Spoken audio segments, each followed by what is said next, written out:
kan. Masalahnya banyak orang yang terjebak pada posisi itu baper gitu. Baper terus, si pingin begini. Ya itu tadi masih kejebak dengan angan-angan yang luar biasa. Ya seperti yang Kang Fikri pernah sampaikan waktu itu, kalau seandainya seseorang itu butuh waktu lama untuk move on, ya kan? Ya misalnya setahun lah. Gitu kan. Berarti kalau misalnya si Ikhwan itu 17 kali ditolak, berarti dia butuh 17 tahun untuk move on. Nah, itu susah. Iya kan? Berarti 17 tahun kemudian baru nikah. Nggak selesai-selesai, makin tua usianya kan? Nah itu PR itu sih ya. Tapi banyak kan? Banyak yang suka menunda-nunda move on. Banyak banget. Iya. Karena kadang-kadang orang menikmati. Ya itu. Menikmati kesengsaraannya itu. Karena apa ya? Mungkin dia nggak punya bahan yang bisa diceritain lagi. Iya. Dan seolah-olah hanya dialah si Ikhwan atau si Akhwat itu satu-satunya di dunia gitu kan. Padahal kalau dia melek masih banyak yang lain gitu. Kemungkinan itu suka nonton FTV atau sinetron karena kan memang tokoh utamanya cuma 2 itu doang. Padahal kalau nggak itu kan banyak yang lain juga gitu. Nah, dari Kang Haris sendiri, kalau misal gini, ada nggak tips-tips buat teman-teman yang pengen mau maju ta'aruf gitu? Misal untuk Ikhwan tipsnya apa sih? Untuk Akhwat tipsnya apa supaya nggak masuk jebakan Batman yang ini kan muter terus nih jebakan Batman-nya, supaya nggak masuk jebakan Batman kayak gitu, supaya nggak muter di lingkaran setan kayak gitu aja, nggak jelas poinnya ideal, nggak jadi. Saya suka bercanda juga soalnya banyak Ikhwan pengen punya istri kayak Aisyah gitu kan. Kalau saya cuma aja gitu, kayak Aisyah radhiyallahu anha, saya tanya, antum kalau misal lagi makan ngundang teman banyak atau sahabat-sahabat antum, terus makanan dibanting sama istri antum, siap nggak? Itu rata-rata nggak siap gitu. Padahal Aisyah dengan segala macam kelebihannya, Aisyah radhiyallahu anha dengan segala macam kelebihannya, kecantikannya, kecerdasannya, punya ya kita harus akui, dan hadisnya ada dari beliau sendiri, dari yang lain, punya episode itu yang memang sangat wanita sekali dengan Rasulullah, dan memang Rasulullah yang mampu untuk menangani itu, menghadapi itu ya kan. Waktu itu Rasulullah sederhana, Rasulullah cuma lihat sahabat-sahabatnya, dia bilang nggak apa-apa, terusin, ibu kalian lagi cemberut, itu kan selesai gitu. Tapi kalau kita kan bisa nggak gitu. Nah itu yang kadang-kadang suka saya tanya gitu. Nah, kalau dari Kang Haris lagi, Kang Haris gimana untuk teman-teman, misal untuk Ikhwan dulu deh, Ikhwan gimana sih kalau mau maju ta'aruf, apa sih yang harus disiapin supaya nggak masuk nih ke jebakan-jebakan Batman yang kayak tadi tuh? Iya, yang pertama yang harus kita siapin untuk Ikhwan itu mental untuk mau belajar dulu nih, belajar tentang ilmu-ilmu pernikahan. Apapun ilmu pernikahannya, dari komunitas manapun silakan merapat belajar, karena dari situ nanti kita akan bisa punya bekal ilmu nanti buat menghadapi ibadah terpanjang dalam hidup kita. Nikah itu kan ibadah terpanjang dalam hidup kita. Yang kedua, ini buat ikhwan-ikhwan, ya jangan terlalu pemilih. Punya ideal, punya kriteria, itu boleh. Tapi kriteria itu sebaiknya itu untuk masa depan. Gitu, misal kriterianya wanitanya harus baik, sholihah, tidak pemarah, ya misal gitu ya, bisa mendidik anak, ya bisa melahirkan keturunan-keturunan sholihah, misalnya seperti itu. Gitu kan, sayang dengan orang tuanya, gitu kan. Kalau dia sayang dengan orang tuanya, insya Allah dia akan jadi ibu yang baik buat anak-anaknya. Intinya kriterianya visioner ya, nggak cuma kriteria ini cakep nih diajak kondangan gitu, kayaknya ini bisa dipamerin gitu. Iya, emang kecantikan istri itu dibuat nikmati sendiri atau buat di foto umbar di sosmed gitu kan? Kalau belum nikah mungkin kayaknya enak kan untuk diumbar di sosmed, bisa dipamerin. Mereka belum ngerasain kalau udah nikah istri dilihatin orang lain gitu. Iya. Tanyanya gitu. Udah nikah gitu. Iya. Ya, berikutnya lagi buat Ikhwan, ya kecantikan itu kan kalau mau kita cari itu akan menua ya. Kalau fisik itu kan pasti akan menua gitu. Melahirkan berapa kali saja anak gitu ya, itu badan sudah berbeda dari ketika menikah dulu gitu kan. Fisik juga udah beda, mungkin semakin besar, semakin gemuk gitu kan. Secantik apapun, kecuali kalau ente punya uang besar, uang banyak, modalin istri ke salon, bolehlah gitu kan, ya kan. Terus misalnya bisa ngasih suplemen-suplemen yang bisa membuat badan istri itu ideal, mangga gitu. Silakan aja, bisa mencari atau memilih istri-istri yang cantik sekali kayak model dan lain. Tapi kalau misalnya nggak bisa, yang ukur diri lah gitu kan, kemampuannya sejauh apa, seperti apa. Toh kalau saya pribadi ya, secantik apapun istri kita, ketika nanti sudah menikah, maka istri itu akan menjadi milik kita, bukan untuk dipamerkan. Gitu kan. Jadi ya, iya kan, betul kan. Jadi terus kalaupun misalnya dapat istri cantik, itu berarti bonus dari Allah buat kita gitu. Cantik fisik, cantik secara akhlak, tak kaya, itu bonus banget dari Allah. Tapi kalau misalnya udah dapat yang solihah aja, bisa membangun keluarga yang sakinah, bisa menenangkan hati antum gitu, itu luar biasa banget. Sebenarnya kunci kebahagiaan ketika nikah itu adalah ketika rumah tangga kita itu bisa menciptakan ketenangan gitu kan. Benar. Sakinah itu. Kami banyak menemui beberapa klien dari guru kami, Ustaz Hendy, itu istrinya cantik, ikhwannya ganteng, rumah tangganya berantakan. Padahal harta cukup, mobil banyak. Kayak gitu. Itu sering banget kita dampingi dan kita temui klien-klien yang konsultasi kepada kami seperti itu. Jadi saya lihat, istrinya cantik ya, suaminya ganteng ya, tapi kok kenapa berantakan gitu. Istrinya cantik, suaminya ganteng, pada selingkuh gitu kan. Loh, berarti udah nggak menilai lagi dong cantik dan tampannya seorang suami atau istri kan gitu. Seperti itu. Terus yang berikutnya lagi buat ikhwan, kalau berani, nikahin lah gitu. Saya setuju banget. Kalau suka, nyatakan dan siap nikahin gitu. Kalau ditolak gimana? Resiko. Siapa suruh jatuh cinta? Nah, itu dia. Harusnya jangan jatuh ya. Cinta aja, nggak usah jatuh. Suka. Iya kan, siapa suruh suka gitu kan. Kalau ya kan resikonya ketika kita menyatakan sesuatu itu dua, ya kan, dua, diterima atau ditolak. Hadapi aja dua-duanya gitu. Diterima alhamdulillah, ditolak juga alhamdulillah, gitu kan. Berarti akan ada orang yang lebih baik yang siap mendampingi kita, gitu aja. Itu yang masalahnya harusnya tadi kan paham itu.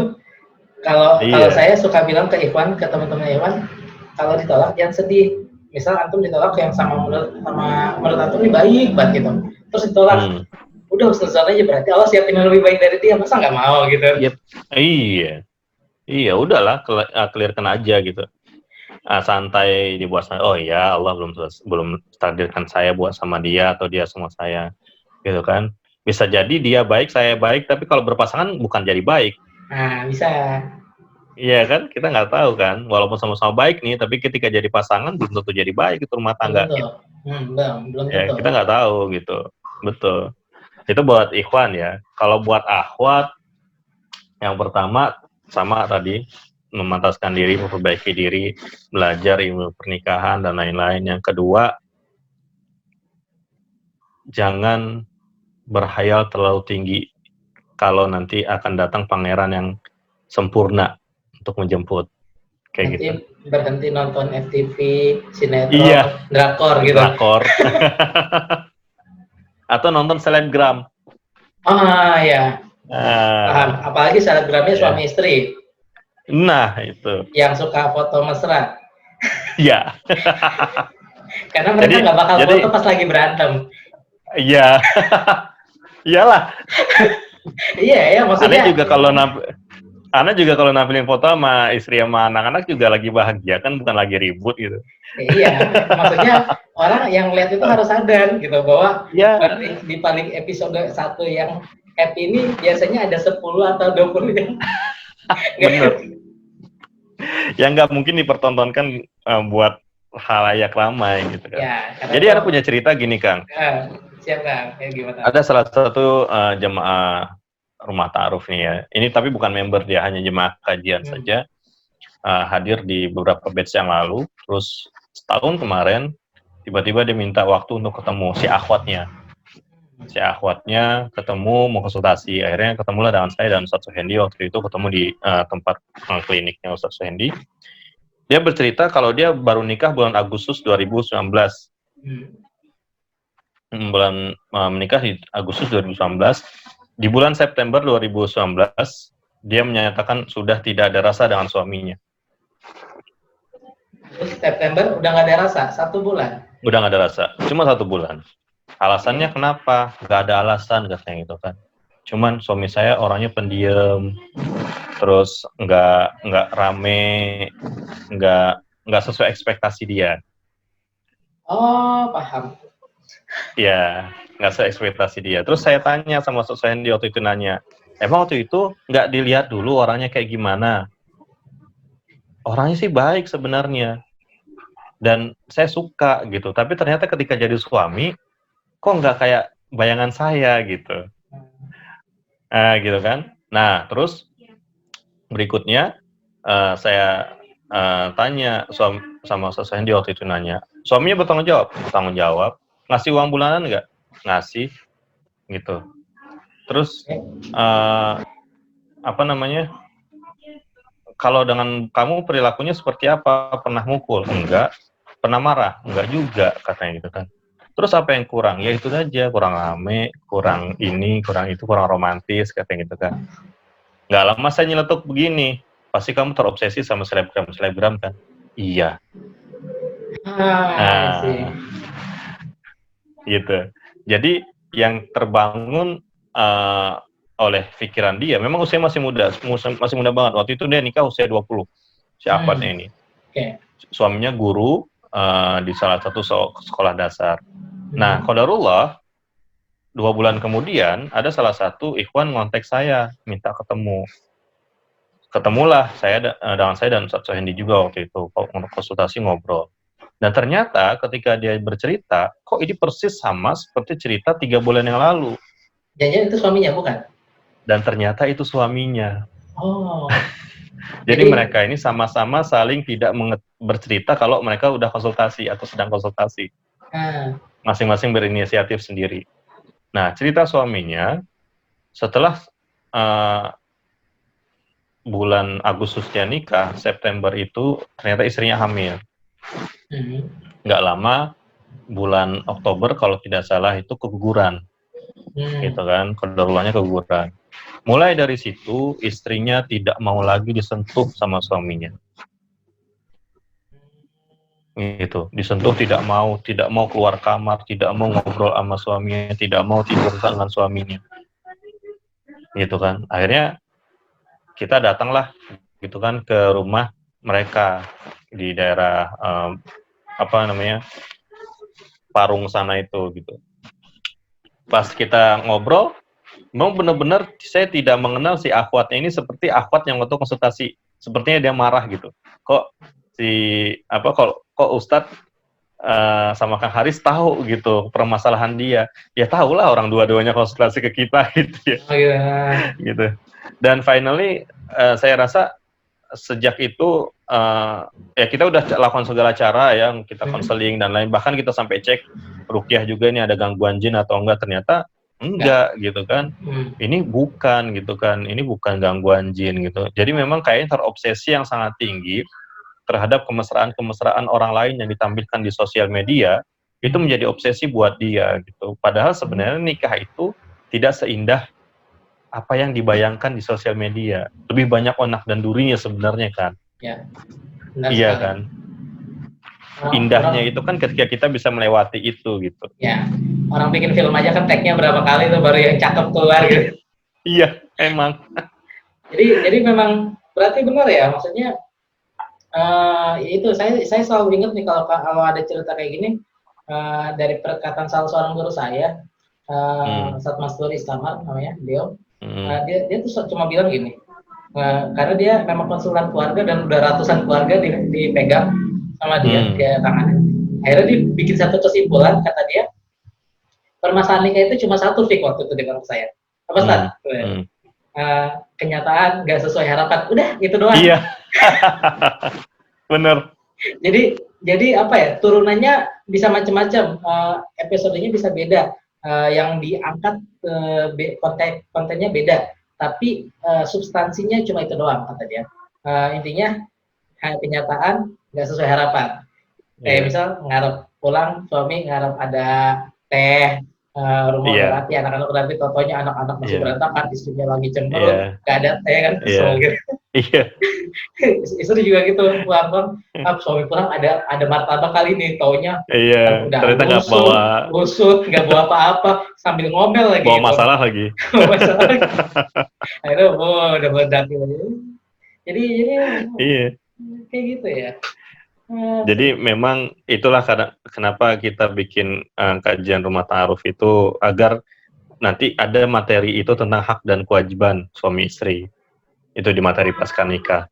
Kenapa banyak terjadi problem-problem pernikahan yang sering kita dampingi itu adalah ketika banyak orang itu lebih menuntut kewajiban daripada dia mendahulukan haknya. Iya kan, dia menuntut nih istri ini harusnya gini ke saya, suami itu harusnya gini ke saya, tapi dia tidak menjalankan kewajibannya sebagai seorang istri atau seorang suami. Ya, paham. Padahal ketika dia menunaikan kewajibannya, insya Allah kalau sama-sama teredukasi dengan baik, haknya juga akan dapat, kan gitu. Kalau nggak teredukasi, ya kan? Iya. Allah kasih pahala lebih buat dia, atau Allah ganti dengan yang lebih baik mungkin. Iya, betul. Kan kita nggak tahu prosesnya seperti apa, gitu kan. Yang penting kita udah berikan aja haknya dia apa, haknya dia nanti kewajibannya, insya Allah akan terpenuhi, gitu, akan dipenuhi oleh masing-masing pasangan, gitu, kayak gitu. Saya pernah kok, saya juga ada tuh Kang. Agak unik gitu juga. Jadi ada pasangan yang nikahnya memang kondisinya mereka nggak paham tuh, nggak belajar, cuma memang karena sudah pacaran, akhirnya ya udah deh nikah gitu kan. Setelah nikah banyak masalah, sampai akhirnya waktu itu kita saranin, ya udah deh ikut kajian, belajar tentang hak dan kewajiban suami dan istri gitu kan. Habis belajar makin ribut. Semakin masing-masing menuntut hak. Karena istrinya belajar kewajiban suami belajar kewajiban istri gitu. Akhirnya dia mencatat nih, seharusnya suami gua begini nih, istrinya suami juga ini seharusnya istri gua nih begini nih, gitu. Makanya memang seharusnya dua-duanya hadir gitu. Iya, jadi ketika ilmunya nambah, bukan makin selesai, makin runyam. Jadi tadinya nuntutnya 5 jadi 15 gitu. Aduh, emang ya begitulah manusia, kadang-kadang kita nggak bisa ngontrol sih ya, itu udah ranahnya orang lain sih. Ya memang kan tugasnya teman-teman yang di fasilitator ya, ya fasilitator, jadi wasilah gitu. Betul. Apalagi kan? Sebentar, iklan dulu sebentar. Ini bocah nangis nih sebentar. Siap. 1 hour later. Lanjut.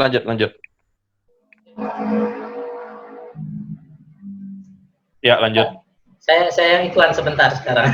Oke, siap, gantian. Many months later. Ya gitu lah. Saya Bapak. Baik Kang, tambah lagi Kang, tips untuk akhwat, apa lagi Kang? Oh iya. Terus yang tadi sampai mana ya? Jangan terlalu banyak ngayal. Terlalu banyak kayak tadi terjebak sama tidak. Iya. Tidak seindah selebgram ya. Nah, ya. Yang berikutnya itu jangan terlalu bucin. Bucin, tahu kan bucin? Tahu. Kayaknya nggak doang deh. Ikhwan banyak itu. Iya, ikhwan juga banyak. Cuma ini buat keduanya aja nih, ikhwan akhwat. Akhwat kan yang lebih ini ya, lebih sering mengekspresikan. Kelihatan. Mengekspresikan ya. Kalau ya dari mana? Dari baper. dari baper, dari ini. Kalau saya pernah ngobrol sama Kang Abay Aditya tuh bilang begini, baper itu boleh, tapi next setelah baper itu apa gitu. Hmm. Ya belajar memantaskan diri, belajar tentang ilmu pernikahan, ya belajar bagaimana menjadi istri yang baik, bagaimana menjadi anak yang solihah dengan orang tuanya. Nanti insya Allah akan datangkan gitu kan. Masalahnya banyak orang yang terjebak pada posisi itu baper gitu. Baper terus, si pingin begini. Ya itu tadi masih kejebak dengan angan-angan yang luar biasa. Gitu. Baiknya untuk para akhwat tidak terjebak pada bucin. Ya, ikhwan juga sama gitu ya, jangan terjebak dengan kondisi-kondisi seperti itu. Nah, yang berikutnya lagi untuk akhwat ini jangan terlalu banyak memilih. Ya, akhwat ini memang kan lebih kepada fungsinya itu senang menunggu daripada dia yang mengejar gitu kan, daripada dia yang mengutarakan gitu. Nah, pada saat posisi menunggu itu, ketika mungkin banyak tawaran, mungkin banyak datang ikhwan, mungkin datang banyak saudaran laki-laki dari orang tua, dari saudara dan lain-lain, maka coba saja dipelajari gitu. Siapa tahu solih, siapa tahu baik. Apalagi kalau misalnya benar-benar ada yang mau serius datang untuk menikahi, itu jangan ditolak kalau dia soleh gitu kan. Karena kalau soleh itu nanti terus ditolak itu nanti akan jadi fitnah gitu. Ya, benar. Ya kan, menunda-nunda juga itu ini bisa jadi salah satu asbab susahnya jodoh adalah ketika dia menolak laki-laki soleh pada dahulunya gitu, pada masa-masa sebelumnya, di usia-usia sebelumnya. Karena gini Kang, saya banyak melihat di rumah ta'aruf sendiri itu banyak sekali ya ikhwan akhwat, terutama akhwat ya karena memang paling banyak akhwat itu pun kan di usia 30, 35, 40 itu belum menikah gitu. Dan saya kadang-kadang suka bertanya, ini apa problemnya mereka sampai dengan usia sekarang ya belum menikah sama sekali gitu. Ya belum, artinya kan ada sesuatu hal. Saya pernah juga mengorek, ini kenapa nih belum nikah? Saya tanya ke teman-teman yang lain yang di luar dari komunitas rumah ta'aruf yang kenal juga dengan akhwat ini. Oh itu dulu udah banyak yang suka sama dia. Saya nggak tahu apakah orang tua yang pemilih terlalu banyak pilihan ya atau terlalu banyak syarat atau si akhwatnya yang pemilih gitu. Jadi memang masanya sudah lewat gitu, masa tenarnya udah lewat. Iya, masa gitu tenar kan. udah lewat, tahu udah nggak ada yang datang lagi akhirnya. Iya, kayak gitu. Ya kan, jadi seharusnya ketika ada ikhwan soleh atau ikhwan soleh baik, walaupun dia tidak punya penghasilan tetap, tapi dia masih berani bertanggung jawab dan bekerja untuk bisa menghidupi keluarganya, terima gitu. Ya kan. Lalu bagaimana dengan orang tua? Biasanya akhwat ini selalu mentok di orang tua. Ya kan. Kalau ikhwan juga biasanya takut mengajukan diri itu, melamar itu karena dia takut berhadapan sama calon mertua. Oh, berarti saya kebalik, saya takut sama orang tua saya.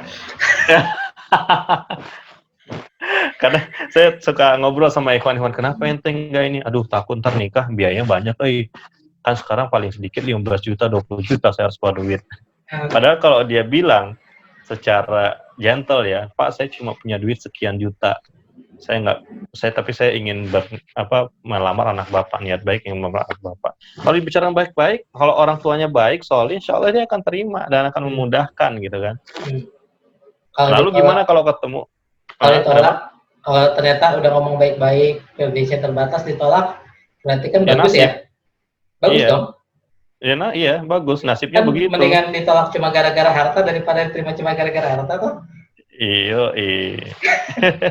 Cuma ikhwan banyak yang nggak sadar kan itu rahasia. Iya. Padahal bisa jadi banyak orang-orang sukses sekarang itu dulunya juga hidupnya susah gitu kan.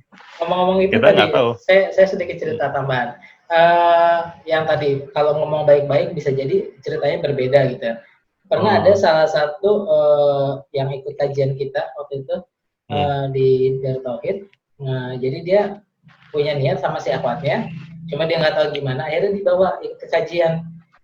Kajian yang memang waktu itu khusus untuk ta'aruf gitu. Ikut kajian, akhirnya dari situ mereka belajar dan langsung si Ikhwan datang ke orang tuanya si akhwat. Nah ternyata kondisi Ikhwannya juga bukan yang lagi berkecukupan ya, yang udah siap enggak. Nah yang ini yang saya uniknya gitu. Jadi waktu itu kita kajian baru 3 pekan, akhirnya si Ikhwan itu ngabarin dia udah nikah. Jadi orang tua si akhwatnya, babenya datang ke kosannya si Ikhwan, udah kalau sudah nikah dinikahin di KUA. Gitu. Jadi kan nggak mikirin bahasa kasarnya, nggak mikirin pesta, nggak mikirin apa, pokoknya udah nikah gitu. Ya kan artinya kalau kita melakukan sesuatu itu, insya Allah kalau niatnya baik, lurus, akan ada aja jalannya itu. Iya, insya Allah ada. Iya kan. Benar-benar. Nah terus berikutnya lagi, kalau misalnya memang kendalanya dengan orang tua, ya baik-baikin orang tua. Iya kan. Misalnya gimana, kalau kita tipsnya di rumah ta'aruf itu, kalau misalnya akhwat, bangun pagi, suka siangan, gitu. Atau misalnya bangun pagi, nggak pernah beresin kasur, ya kan, di kamar, nggak pernah beresin rumah, nggak pernah nyuci piring, maka detik itu, akhwat itu harus berubah. Gitu. Menjadi anak yang berbakti dengan orang tuanya. Agar apa? Ketika kita menjadi anak yang baik, dan orang tua kita menilai kita itu sudah pantas menjadi seorang istri nanti, berarti disitulah nanti restu akan dapat. Iya kan? Berarti Ahwat kayak gitu, Ikhwan juga sih kayaknya harusnya gitu. Kalau Ikhwan tunjukkan bahwa dia bisa mandiri. Bisa mandiri. Nggak merepotkan orang tua. Bahkan kalau bisa dia bisa menyisihkan sebagian rezekinya, besar atau kecil itu nggak masalah buat orang tua. Yang penting, nih buat mama, nih buat bapak. Dan tidak ketergantungan dengan orang tua, gitu. Iya kan? Bangun lebih pagi, bekerja lebih giat, gitu kan. Terus, rajin, misalnya apapun peluang yang bisa dia kerjakan dan itu bisa dapatkan rezeki yang halal dia tempuh, gitu kan. Itu nanti membuat orang tua akan bilang, oh dia memang udah layak nih buat menikah. Tapi tips ini nggak berlaku buat yang kerjanya shift malam ya? Bangun lebih pagi. Ya itu kondisional. Kalau udah kerja, apalagi kalau udah kerja nih ya. Kalau udah kerja itu udah nggak ada alasan sebenarnya untuk tidak menikah. Oh iya benar. Tapi nyatanya alasannya ada aja, alasan bisa dicari kan? Ada aja. Alasan kan memang dibuat untuk masuk akal. Iya. Kalau nggak masuk ya dimasuk-masukin lah gitu. Iya. Jadi memang itu yang kita selalu bagikan tips, rebut hati orang tua kalau memang belum dapat restunya. Kalau misalnya ternyata ketika ada ikhwan soleh, jadi kan sebenarnya orang tua itu simple sebenarnya. Ketika ada ikhwan berani bertanggung jawab dan berani berhadapan dengan orang tuanya, insya Allah orang tuanya pasti akan luluh dan gimana anaknya gitu. Iya. Iya kan? Iya kan? Nanti kalau misalnya ternyata dia nggak punya uang untuk pesta, ya lobby lah. Pak, bisa nggak? Ini kan lagi corona nih, alasannya misalnya bisa begitu kan? Iya. Ada social distancing, yang kayak gitu, berarti kayak gitu, ditolaknya di anaknya kan? Iya. Bener. Orang tuanya udah lulu kan biasanya, cuma anaknya nolak. Jadi gini, ada cerita binaannya Ustadz Suhendi waktu itu ta'aruf dengan salah satu akhwat yang ternyata orang tuanya itu punya mengikuti adat satu daerah itu yang membuat si ikhwan itu harus menyediakan uang ratusan juta. Gitu. Lalu si akhwatnya menyampaikan gitu kan ke ikhwannya, ini harus sekian, berapa nggak salah 100 juta lebih gitu, si ikhwannya harus menyediakan. Terus si ikhwannya konsultasi sama Ustadz Suhendi kan, Ustadz Suhendi bilang, ya mangga kalau antum sanggup, lanjut, kalau enggak, cari akhwat yang lain. Gitu kan. Nah terus akhirnya ya udah Ustadz, saya ini aja coba cari akhwat yang lain. Tapi ternyata info ini sampai ke akhwatnya dan akhwatnya bilang, oh nanti biar itu urusan saya dengan ibu saya. Berarti akhwatnya mau juga bekerja sama dan memperjuangkan si ikhwan itu gitu. Akhirnya mereka menikah. Setelah di lobi ibunya luluh. Tidak mesti menyediakan uang ratusan juta itu. Ya. Artinya kan sebenarnya ketika dua orang ini bekerja sama dengan baik dan Allah izinkan untuk mereka menikah, ya Allah mudahkan aja jalannya. Ya, tapi kalau misalnya iya, kalau Allah udah nggak izinkan untuk menikah, ya semudah apapun prosesnya nggak akan nikah. Ya, benar sekali. Kayak gitu. Itu buat tips buat akhwat, buat ikhwan ya. Jadi ya perbaiki diri. Insya Allah juga ketika kita memperbaiki diri akan ada di masanya, nanti Allah akan kirimkan entah itu pasangannya si ikhwan yang solih atau nanti pasangan akhwatnya ternyata solihah gitu. Dan satu hal yang pasti jangan terlalu tadi kata Kang Fikri benar, berhayal terlalu tinggi gitu kan, karena memang tidak akan ada kehidupan yang sempurna. Iya kan? Ya, tidak ada kehidupan yang sempurna gitu.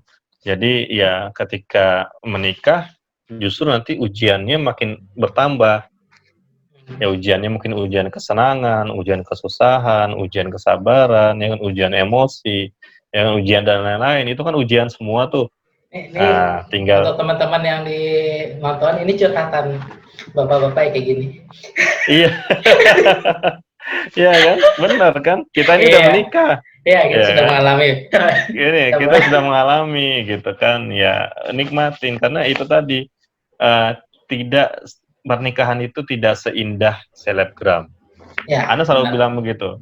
Pernikahan ini tidak seindah selebgram yang dimana motor mogok gitu ya, terus mau saling dorong dua-duaan ya. Itu ada memang sih di kehidupan nyata, ada orang-orang yang begitu, tapi bukan pasangan muda yang cantik dan basi belia, enggak. Itu biasanya dialami oleh ibu-ibu dan bapak-bapak yang sudah senior. Ya. Kalau yang pasangan muda itu didorongnya bareng-bareng pas masih ada yang motor kan. Iya. Yang motor kalau nggak ada udah. Apalagi sekarang, udah Bun, naik Gojek aja deh, biar ayah aja di sini atau saya aja di sini. Oh ya udah deh, Bunda duluan ya gitu. Dan tadi gitu, mana mau. Iya.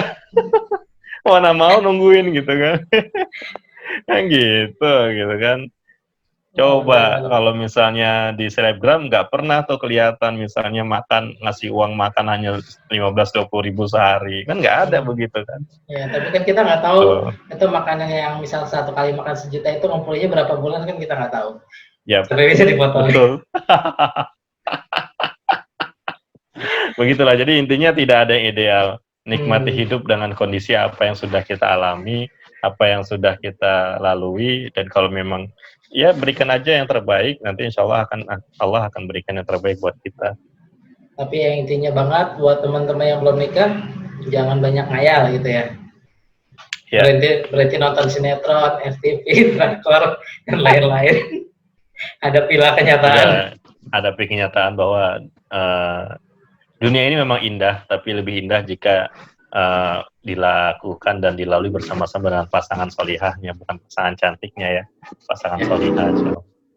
Masalahnya kalau masih ngayal nggak dapat pasangannya tuh. Nggak dapat, dia dapat sih, tapi dapatnya sama orang lain. Iya. Dia nggak dapat. Atau dia dapat, cuma biasanya jadi masalah.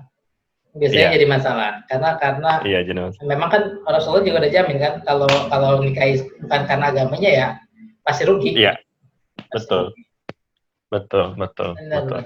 Kalau saya mungkin boleh tambahin untuk teman-teman ini. Tadi kalau kata Kang Haris ya udah jangan banyak khayal. Kalau saya punya tips lebih ekstrim lagi untuk nggak banyak khayal. Jadi dulu biasanya kalau ada teman-teman yang saya itu apa ya, kalau ada yang pengen nikah mau taruh, biasanya saya udah bilang stop berharap, mendingan blank, nggak usah ngapa-ngapain, nggak usah mikir apa-apa, mikirinnya Allah aja udah. Jadi nah terus milih calonnya gimana, akhirnya saya selalu bilang gitu, Anda belajar calon pasangan yang baik, laki-laki yang baik itu gimana, juknisnya gimana, perempuan yang baik juknisnya gimana menurut Allah dan Rasulullah, ambil yang itu, bikin list sampai 5. Silakan maju ke yang nomor 3 sampai 5. 1, 2 silakan dilupakan. Jadi logikanya adalah yang nomor 1 itu yang pasti keluar nomor 1 itu yang pertama dia suka. Dan dia ini kayaknya menurut pengennya begitu. Ya, kriteria Allah kayaknya oke nih. Gitu. Tapi dia suka. Nomor 2 dia udah mulai mikir, sukanya udah mulai kurang. Nomor 3 udah makin gak suka tuh, tapi tadi karena harus pakai kriteria dari Allah. Tadi misal kalau laki-laki yang soleh, ya akhirnya itu yang menang gitu. Jadi makin ke bawah listnya itu, dia makin menangin Allah daripada dirinya sendiri. Dan biasanya ya dari teman-teman yang ngelakuin ini makin mudah gitu. Makin mudah karena akhirnya ketika mereka maju nggak semata-mata untuk dirinya gitu, tapi ya kan tadi ini mau nurutin apa firman Allah gitu, nurutin perintah Allah. Udah habis kayak gitu ya udah, biasanya sih saya dengar ceritanya lancar aja gitu. Cuma itu yang nggak lancar tadi pas bikin list dari nomor 2 ke 3 itu agak susah tuh. Itu aja. Iya memang seharusnya memang kita tidak terlalu banyak itu tadi ya. Ketika ya mengelis itu kan sebenarnya kan ideal kita kan. Benar. Yang 1 tuh paling favorit, 2 agak kurang, 3 lama-lama makin tidak favorit. Tapi yang bisa makin jadi itu paling baik. Karena tadi joknisnya kan udah jelas. Oh kriterianya misal tadi sholatnya baik, Qurannya baik. Nah sampai yang makin bawah itu dia makin udah nggak bias karena kan dia udah nggak punya rasa. Kalau punya rasa itu saya suka iseng kalau ada yang saya suruh isi list kayak gitu kan. Nanti sudah dia biasanya capek tuh bikin list sampai 5, capek banget. Udah selesai bikin list sampai 5, saya cuma bilang gini, coba yang nomor 5 kekurangannya apa dan kelebihannya apa, dia bisa tuh sebutin aja. Habis itu saya langsung lanjut ke nomor 1. Coba yang nomor 1 kekurangan kelebihannya apa? Nggak ada kekurangan, lebih semua woy. Nah, ini jadi masalah gitu. Nah ketika sudah masuk lebih semua yang ya logikanya berarti saat itu harapan semua isinya. Dan kalau berdasarkan veteran-veteran ya ustadz-ustadz kita yang sudah biasa ngurusin rumah tangga orang senior dan ngurusin rumah tangga orang banyak ya tadi sampai keluar masalah pernikahan itu cuma kenyataan nggak sesuai harapan, berarti saat dia pilihan pertama saat itu sebetulnya dia sudah mulai mempersiapkan permasalahan besarnya. Jadi kalau sampai nikah masalahnya udah disiapin sebelum nikah. Karena harapannya sudah panjang. Harusnya tadi kayak yang tadi permasalahannya adalah ketika nikah tidak sesuai harapan gitu. Nah ya kayak tadi yang ceritanya Kang Haris, dia nggak kayak selebgram padahal dia udah berharapnya udah panjang tuh. Iya kayak gitu lah. Itu dari saya ya gitu sama ternyata. Jadi ternyata walaupun kita beda kota ya problematikanya nggak beda jauh. Problematikanya sama aja ya. Iya nggak beda jauh. Masya Allah, benar-benar. Ini jagoannya yang keberapa kan? Ini Fatimah ini nomor 3 nih. Oh. Perempuan ini. Usia perempuan berapa? Fatimah. Kamu berapa tahun nak? Usia berapa? 4 ya, 4 tahun. 4 tahun. Anak aja lupa ingat. Antara 3 sama 4. Jadi yang ingat anaknya gitu. Iya, nanya dulu anaknya berapa tahun gitu kan. Yang ini biasanya tidur setelah anak tidur. Itu jadi kalau anak tidurnya jam tanda-tanda penuaan kan? Udah mulai. Gitu lah. Masya Allah, seru banget ini malam ini ngobrol sama Kang Arif. Alhamdulillah. Jadi ya semoga bisa menjadi salah satu ilmu lah ya buat teman-teman ya. Apa yang kita sharingkan hari ini semoga ya bisa menjadi salah satu insight baru lah ya. Mudah-mudahan insya Allah. Kayaknya udah ini tugas Bapak memanggil. Iya, biasa tuh. Siap. Dari itu kode-kode sama istri. Sama di sini belum baca aja saya kodenya karena saya matiin WhatsApp-nya. Baik, terima kasih banget Kang Aris untuk kebersamaannya malam ini. Sama-sama Kang Fikri. Next kita bisa ngobrol-ngobrol lagi dan mudah-mudahan enggak cuma di Zoom. Saya pengen banget ketemu langsung lagi. Nanti kita bikin agenda lah biar nanti Kang Fikri bisa memberikan ide-ide itu tadi tuh bagaimana membuat 5 kriteria menjadi diperkecil lagi menjadi 2. Itu kan perlu sesuatu sosok yang terbiasa untuk menyampaikan itu gitu ya. Karena kalau kami yang menyampaikan nanti kesannya ini kok maksa gitu ya. Jadi harus ada bad cop-nya gitu. Saya jadi bad cop. pakai pihak ketiga gitu ya. Siap. Semoga nanti ke depan bisa bekerja sama lagi, bisa berkolab ya, kita kolab bareng lagi, kontribusi Insya bareng Allah. lagi untuk sama-sama kita memberantas jomblo-jomblo di Indonesia gitu. Amin. Mudah-mudahan diberantas jadi nikah ya, nggak jadi single gitu. Iyalah. Baik. Karena kalau kelamaan tuh akhwat dianggurin sama ikhwannya nanti diselamatin sama kita kan repot. Kita sendiri belum siap-siap juga. Nah, itu dia masalahnya. Baik, Masya Allah. Oke lah Kang, siap. Baik Kang. Ya baik, terima kasih banget untuk bersamanya malam ini Kang Aris. Jazakallah khairan. Sama-sama. Salam buat anak-anak, buat istri. Insya Allah sampaikan. Dan keluarga senantiasa dalam penjagaan Allah. Amin. Begitu juga dengan Kang Kifiki, semoga keluarga sehat, anak-anak sehat, orang tua sehat juga. Amin. Adik-beradik juga sehat, insya Allah. Salam untuk keluarga Kang. Insya Allah, Salam juga untuk orang tua. Siap. Baik. Assalamualaikum warahmatullahi wabarakatuh. Waalaikumsalam warahmatullahi wabarakatuh.